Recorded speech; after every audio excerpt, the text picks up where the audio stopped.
For Canberra. Thank you, Deputy Speaker. On behalf of the Joint Standing Committee on the National Capital and External Territories, I present the committee's report incorporating dissenting reports entitled Restoring Democracy, Report of the Inquiry into Local Governance on Norfolk Island, and I ask leave of the House to make a short statement in connection with the report. Thank you. Is leave granted? Leave is granted. Thank you. Member for Canberra. Thank you.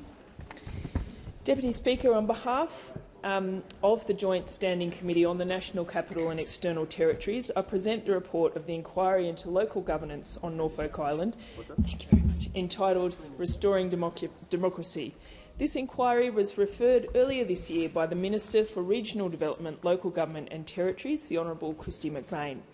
A key focus of the committee's work was local governance models and equitable revenue sources to support the Norfolk Island Regional Council. The committee's inquiry followed the suspension of the Norfolk Island Regional Council in 2021 and the introduction of administrative arrangements for a 3-year period. The committee recognises the pain these changes caused the Norfolk Island community, the subsequent democratic deficit it left and the strong desire of Norfolk Islanders to have a voice in the election of its local government representatives. It is hoped that the recommendations presented in this report can restore democracy to Norfolk Island and play a part in rebuilding the relationship and trust between Norfolk Island and the Australian Government. The recommendations in this report present a case and potential process for the restoration of democracy through the establishment of a newly created, democratically elected governing body on Norfolk Island. The committee recommends that a new bespoke model of local governance be legislated by the Australian Government following thorough community consultation. This new governing body should include a mix of democratically elected members and Commonwealth-appointed members.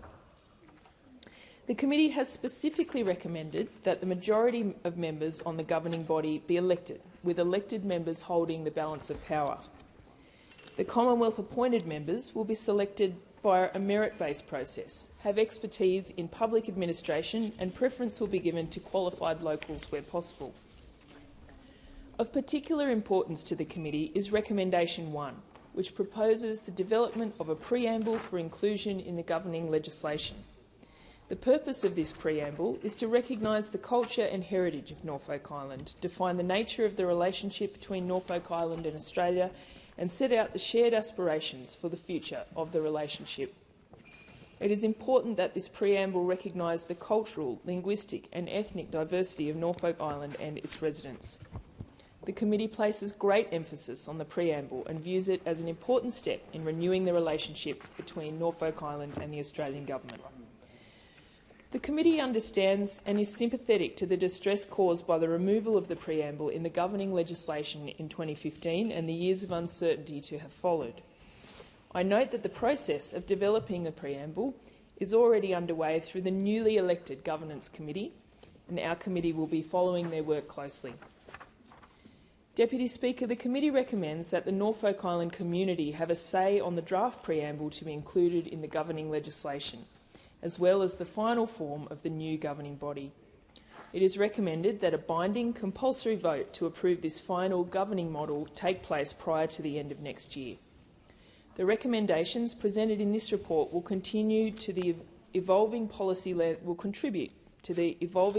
landscape on Norfolk Island and the ongoing discussions about governance arrangements on the island. The committee acknowledges the newly formed Norfolk Island Governance Committee, which has been established to facilitate discussions with key stakeholders involved in on-island government service delivery and governance matters. It is recommending that the findings of the committee's report be referred to this Governance Committee for further consultation and refinement with the local community. Once the final governing body has been agreed to by the Norfolk Island community, the committee recommends that the responsibilities of the new body and the mechanism for local input into Commonwealth and state responsibilities be clearly defined. During this inquiry, the committee travelled to Norfolk Island to undertake site visits and public hearings. We were greeted with warmth and an open mind by local residents. We were able to witness firsthand the connection Norfolk Islanders have with their island and how this forms part of their unique identity and culture, distinct from mainland Australia. It is a beautiful part of the world and the committee enjoyed our time there. I'd like to sincerely thank those on Norfolk Island who engaged both respectfully and in good faith with us. The committee talked to people publicly and privately throughout the inquiry, and I hope you can all see your history, contributions and insights reflected in our report. I would especially like to thank my fellow committee members for their hard work and ongoing engagement throughout the inquiry, particularly Deputy Chair Mrs Nola Marino. I want to particularly thank Mrs Marino, Mr Gosling, my Labor colleague, Senator McLaughlin and Senator Pocock, who travelled to Norfolk Island with the committee earlier in the year. And I also want to thank our Secretariat for their incredible work on this challenging report.